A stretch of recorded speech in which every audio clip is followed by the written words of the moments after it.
जो है अंदर से बंद करके रहता था, उसके बाद फिर निकल करके ताला मार के फिर चला जाता काम।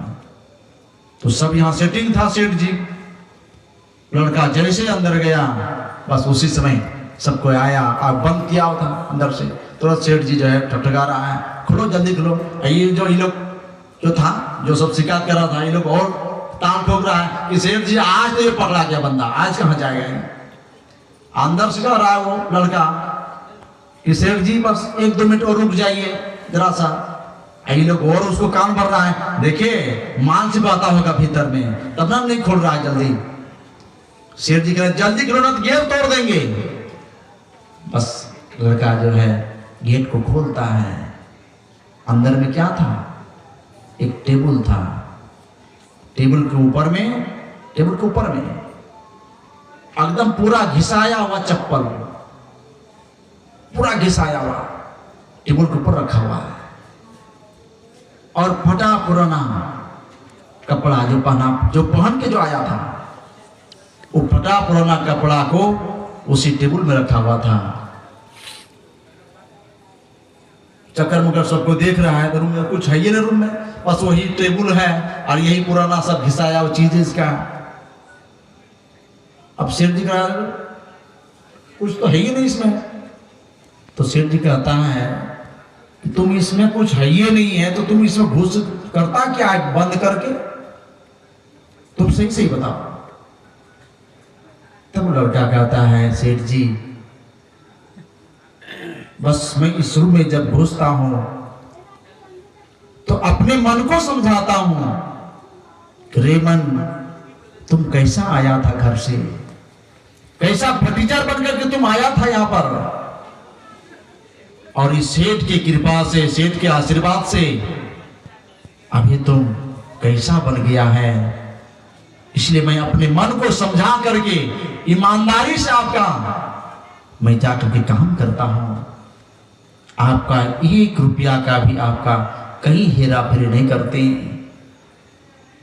और जो सब काम बड़ा था सेठ जी का, इन लोगों का तो रूम खोलते ही लोगों को देख करके लोगों की हालत खराब हो गया। अरे जो चीज हम लोग करते हैं तो है ही नहीं कुछ यहाँ पर। तब सेठ जी को अनुभव हुआ, ज्ञान हुआ कि ऐसा आदमी अगर देश में मिल जाए, समाज में मिल जाए, स्वर्ग समान बना देगा। हम लोग भी जब परमात्मा के पास से आए थे, हम लोग भी कैसा आए थे, हम लोग भी उसी फटीचर की तरह। कौन आया, किसके घर का बच्चा आता है जब जन्म लेता है, जो कि अगर पूरा सूट बैठ टाई बंटी लगा लाता है, तो आता क्या, सब एक ही तरह आता है। लेकिन यहां आकर के बस बदल जाता है। हम आपको परमात्मा ने इसे रामचरितमानस में भगवान ने कहा, कबम की करी करुणा न देही देत ईश बिनु हेतु स्नेही। परमात्मा ने बहुत बड़ी कृपा करके मनुष्य का शरीर दिया। और कौन सा लाभ पाने के लिए, अभी सुन रहे थे पार्वती ने प्रश्न किया है, सबसे बड़ा लाभ भगवान क्या करने से होगा। सबसे बड़ा संसार में सबको देखिए लाभ के चक्कर में सब कोई बताइए। जब यहां भगवान के पत्नी है, ये भी लाभे का बात कर रहे हैं और हम लोग बात कर रहे थे क्या हुआ। लेकिन भगवान यहां पर जवाब दे रहे हैं कि गिरजा संत समागम समन लाभ कछुआन। सबसे बड़ा लाभ अगर कोई है तो संतों का संग, इससे बड़ा कोई लाभ नहीं है। इसलिए जो संतों के संग की महिमा को जो जानते हैं, आज बड़े बड़े इतिहास उल्टा देख लीजिए, आज बड़े बड़े राजा महाराजा लोग उन संतों के चरणों में झुकते हैं। अभी देश की जो है सबसे बड़ा सिंहासन, सबसे बड़ा कुर्सी राष्ट्रपति पर, सबसे बड़ा सिंहासन, सबसे बड़ा कुर्सी, सबसे प्रतिष्ठावान, लेकिन वे भी जानते हैं कि ये भी अस्थायी रहने वाला नहीं है, इससे क्लियर होने वाला नहीं है। आज वो भी कहां जा रहे हैं, आज वो भी जाते हैं संतों के संग में। कुंभ मेला में देखिए गए, क्या जरूरत था लोगों को जाना वहां? संतों के दर्शन करने के लिए, संतों का आशीर्वाद लेने के लिए। आप लोग ये भी न्यूज के माध्यम से आप लोग सबको पता होगा, अभी अभी कुछ दिन पहले जो है 10-12 तारीख को भी अमन कुमार साहू सब लोग जानते हैं, जो कि उसको मार दिया गया है। आप लोग देखिए मोबाइल में भी बहुत छाया है इसका नाम, लोग सीख लेना चाहिए। मीडिया वालों से माता पिता से पूछा इंटरव्यू में, वो बच्चा जो है बचपन से बहुत तेज दिमाग का लड़का था, वो बहुत तेज, पढ़ने लिखने में बहुत तेज, लेकिन उसके पिताजी कह रहे हैं कि आज संग दोष के कारण आज मेरा बेटा आज मारा गया। बताइए, इसलिए भगवान बुद्ध ने कहा संगम शरणम गच्छामि। गोस्वामी तुलसीदास जी महाराज ने रामचरितमानस में लिखा है, सुजन समाज, ऐसे समाज में जाइए, अपने बाल बच्चे को भेजिए। सुजन समाज सकल गुण खानी।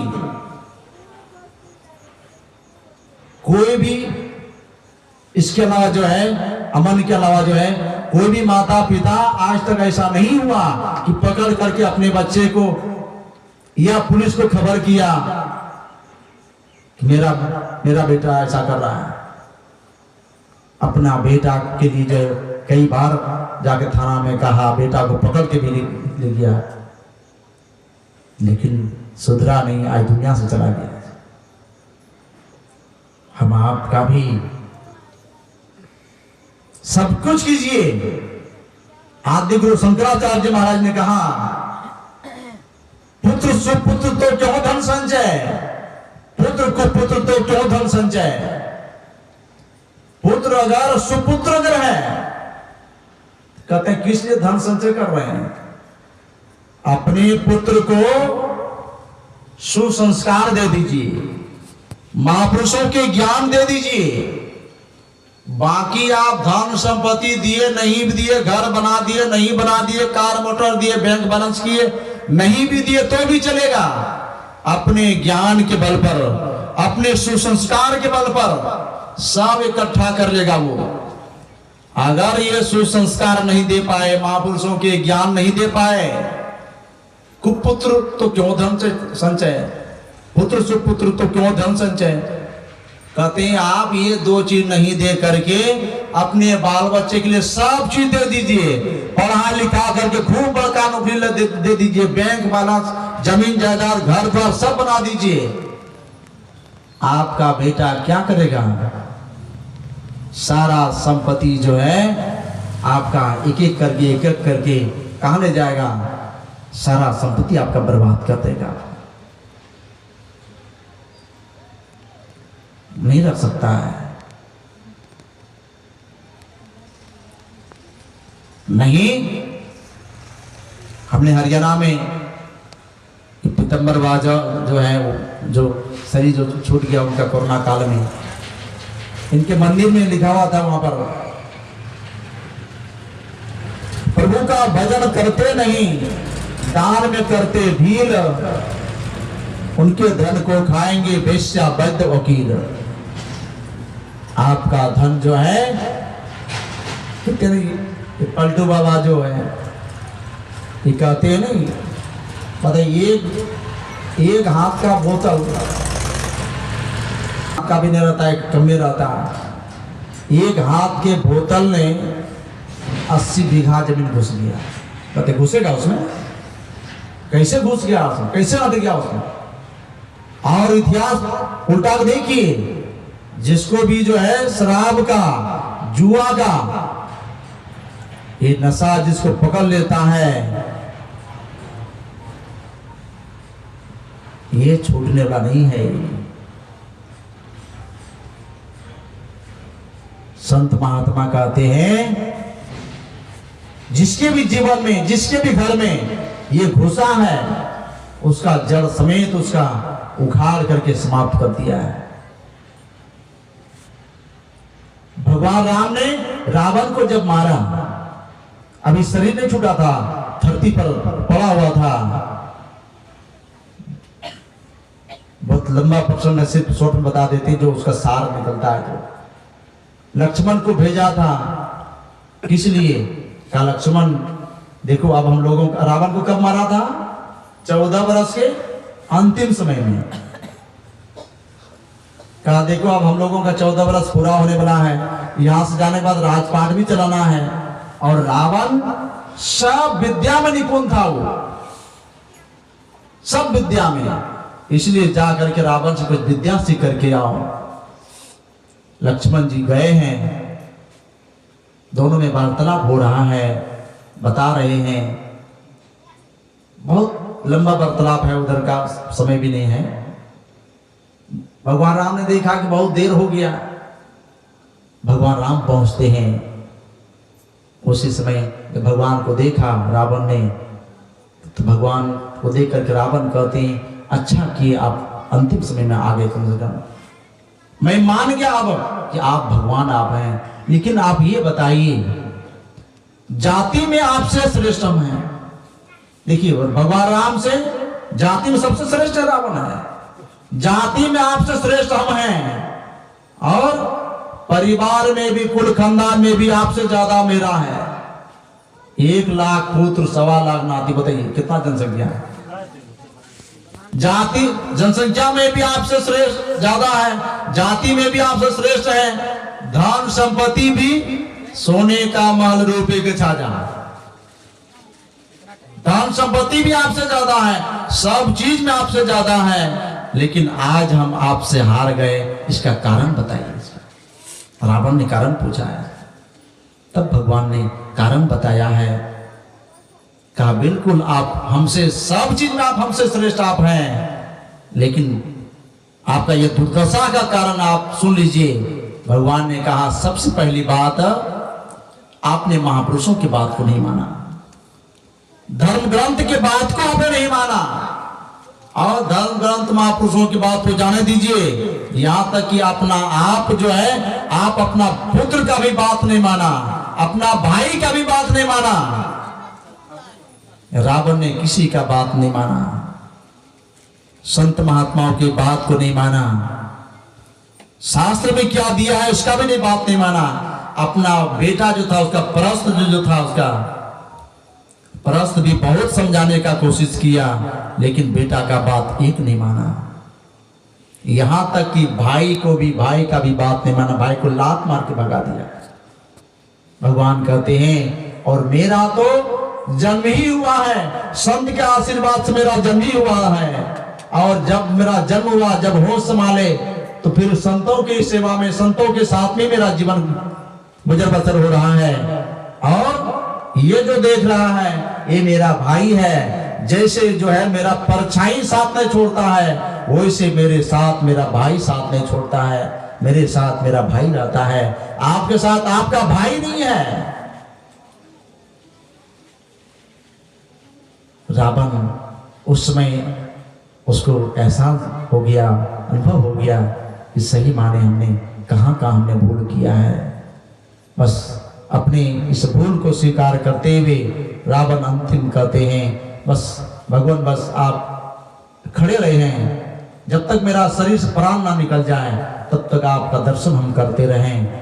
बस आप उतना देर खड़े रहे। भगवान का दर्शन करते करते रावण का शरीर छूटा। उसके प्रभाव से, दर्शन मात्र से, भगवान के बाप मर करके कहां गया था? जहां राजा दशरथ गया था। भगवान के दर्शन मात्र से रावण भी मर करके वहीं चला गया। बताइए क्या फायदा हुआ? भगवान बेटा बन करके आ गया, लेकिन आज उसका भी काम नहीं बन रहा है। तो बताइए, बेटा भगवान बन गया, जब इसका राजा दशरथ का काम नहीं बना है, तो हम लोग जो सोचते हैं कि पढ़ लिख करके कम से कम चपरासियों हो जाता तो काम चल जाएगा काम। नहीं, ये भी तो क्या करते, ये व्यवस्था नहीं करे, तब बाल बच्चा नहीं पढ़ाए, नौकरी चाकरी नहीं कराया था? नहीं कराइए, सब कराइए, खूब कीजिए, लेकिन महापुरुषों के ज्ञान को भी दीजिए अपने बाल बच्चे को। हमारे गुरु महाराज जी डंके की चोट पर कहा है, संत मता बिनु गति नहीं, सुनो सकल दे कान, कान खोलकर सुन लीजिए। जो चाहो उद्धार को, बनो संत संतान, संतों के संतान बनिए, तब आपका कल्याण होगा। नहीं तो किसी का भी संतान बन जाइए, इंजीनियर, डॉक्टर, प्रोफेसर, प्रधानमंत्री, राष्ट्रपति का बेटा क्यों न बन जाइए, आपका कल्याण होने वाला नहीं है। संतों के संतान, मुझे सौभाग्य मिला महर्षि साई स्वामी जी महाराज के साथ सेवा में रहने का सौभाग्य मिला मुझे। मैंने पूज्य बाबा से इसके विषय में हमने पूछा कि हजूर, गुरु महाराज जी ने जो कहा है बनो संत संतान, के माने क्या हुआ? उनका बेटा बनेंगे तब ना मेरा कल्याण होगा। कहा नहीं नहीं, बनो संत संतान का माने होता है महापुरुषों की आज्ञा पर जो चलता है, उनके बताए मार्ग पर जो चलता है, उनका अनुकरण जो करता है, असली संतान वही है। आप अनुभव कीजिए, आपका 5 बेटा है, 4 बेटा के पीछे में बहुत खर्चा किया, 1 बेटा के पीछे में कोई खर्चा नहीं किए, और आपका सारा आज्ञा का पालन करता है आपका ये छोटा बेटा। आप अपने दिल में हाथ रख करके कहिए, आप देखिएगा, वो कहेगा मेरा जो मेरा बेटा है बिल्कुल मेरा देवता के समान है। काहे भाई, वो राक्षस हो गया आपका, आप वो भी तो आप ही का बेटा है। तो उसके विषय में कहेंगे ना, वो सब मेरा बेटा जो है, लेकिन वो मेरा बेटा आपका आज्ञा पर नहीं चलता है। नहीं कहते बाबा क्या करें, पढ़ लिख करके मेरा बेटा जो है गधाए रह गया, मेरा बेटा पढ़ लिख कर बैले रह गया, बताइए। लेकिन ये जो मेरा बेटा बाबा पढ़ा लिखा नहीं है, लेकिन बिल्कुल देवता है। क्यों? आपका आज्ञा का पालन करता है। और सबसे बड़ी सेवा जो है, संतों ने कहा, इस गोड़ दाब देने से, कपड़ा धो देने से, कमा करके ला के दे दे, बैंक बैलेंस कर देने से, माँ बाप को काजू किशमिश दे देने से सेवा नहीं हो जाता है। माँ बाप का आज्ञा का पालन, महापुरुषों का सबसे बड़ी सेवा, महापुरुषों ने कहा आज्ञा समना सुसाहिब सेवा, उनकी आज्ञा पर जो चलता है सबसे बड़ी सेवा यही है। किसी का भी, चाहे संसार कर लीजिए, परमार्थ में संतों की आज्ञा पर जो चलता है उसी का कल्याण होता है, और उसके आज्ञा पर वही चल सकता है जो परमात्मा का भक्ति करता है। परमात्मा का भक्ति, देखिए ऐसे भक्ति हम लोग सब कोई करते हैं, कुछ ना कुछ सब कोई करते हैं, राम राम जपते हैं, अगरबत्ती घुमाते हैं, सब करते हैं, इसको हम लोग इसको भक्ति के में ही जोड़ते हैं। लेकिन उसी भक्ति को करने के लिए संतों से युक्ति सीख करके जो भजन करता है, संतों से युक्ति सीख करके जो साधन भजन करते हैं, जो ध्यान का सत्संग करते हैं, वही पूजा करते हैं, उसका अलग फल मिलता है। पूज्य बाबा कहते थे, गोली का उदाहरण दिए, जैसे गोली है, गोली को कोई फेंक करके कोई मरेगा? बहुत ताकत आपका है, गोली को फेंक करके मारेंगे तो थोड़ा सा घाव हो, खून निकल जाएगा भले, लेकिन मरेगा नहीं। वही गोली है, संग हो जाता है राइफल बंदूक का, देखिए उसका सीधा जितना मिलेगा सबका पेट छिदा कर देगा, सबको मार देगा। गोली वही है, संग हो गया बंदूक राइफल का। वैसे ही वही भक्ति करना है, लेकिन संतों से युक्ति सीख करके जो भक्ति करता है, और भक्ति करने में जो, जैसे डॉक्टर, आप बीमार हैं, डॉक्टर के नियमानुसार आप अगर अब चलते हैं तो रोगी चंगा हो जाता है, स्वस्थ हो जाता है। भक्ति में महापुरुषों के आदेशानुसार जो चलता है उसी का जीवन सार्थक सफल होता है। तो आदरणीय जलधर बाबू जो है अपने नाती के जन्मदिन पर यह कार्यक्रम कर रहे हैं। बहुत ही, इससे भगवान श्री कृष्ण ने कहा द्रव्यमय जग से ज्ञानमय जग सबसे श्रेष्ठ होता है। द्रव्यमय जग में कितना भी खर्चा कर लीजिए, जो लाभ सत्संग से होता है वो लाभ नहीं मिल सकता है। सत्संग और संत ये दो की महिमा इतनी गाई गई है शास्त्र में, कोई गा करके अंत नहीं कर सका है। सत्संग का कितनी महिमा है। और आज जो भी महान बना है उसका निश्चय में स्तर में यही है। जैसे गुड़ का गाछ, नीम गाछ, गुड़ का गाछ का तार ये होता है। वैसे ही सारा चीज को प्राप्त करने के लिए जड़ जो है, इसलिए गोपी चंद के मां ने बेटा को शिक्षा दिया था, बेटा मजबूत किला के अंदर रहना। बताइए, बेटा को बाबाजी बना दिया, महल से महल छुड़वा दिया।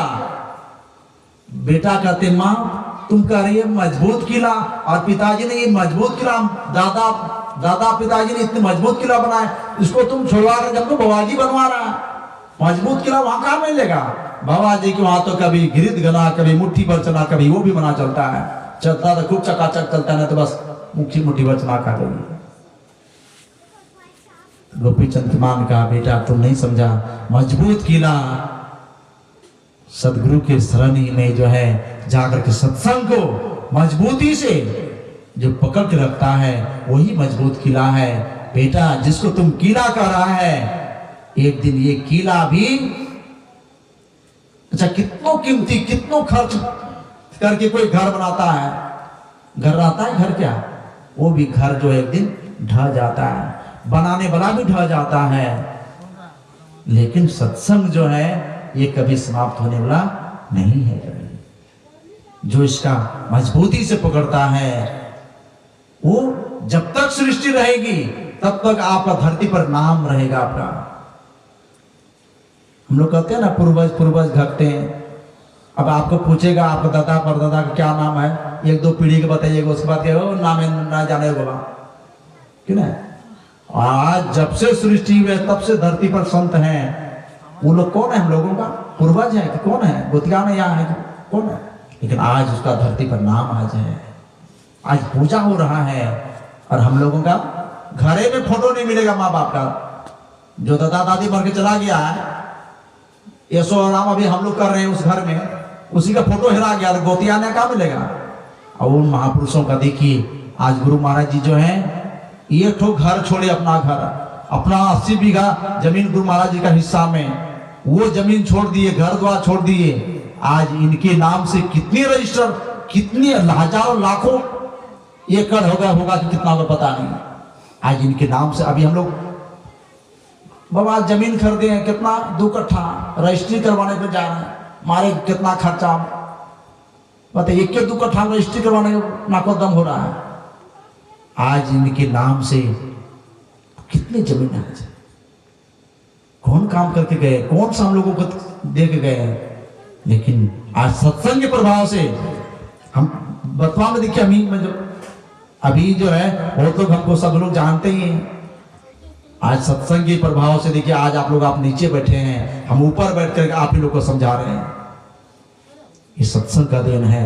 कैसा भी व्यक्ति क्यों नहीं हो, इसलिए रामचरितमानस में सब सुध रही सत्संगति पाई। कैसा भी व्यक्ति हो, सत्संग अगर चला जाता है, सत्संग को जो पकड़ लेता है, नीच से नीच व्यक्ति भी आज वो ऊपर हो जाता है। और ऊपर से ऊपर व्यक्ति भी अगर सही कर्म नहीं करते हैं तो नीच से नीच दिखे चला जाता है। वही डॉक्टर साहब ने कहा ना, अपना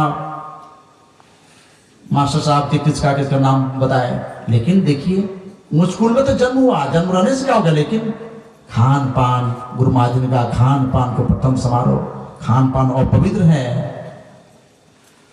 इसलिए हम आप सभी 84 लाख जोनियों में ये शरीर सबसे उत्तम हमें मिला है। तो उत्तम कर्म करने के लिए उत्तम आहार विहार, उत्तम भोजन करेंगे, तभी हम आपका जीवन सार्थक, अपने बाल बच्चे का जीवन सार्थक सफल होगा। यही मैं गुरु महाराज से शुभकामना के साथ उस बच्चे के लिए भविष्य अच्छा बने, पढ़ लिख करके अच्छा आदमी बने और परमात्मा की भक्ति करके अपने जीवन को सार्थक सफल बनाए।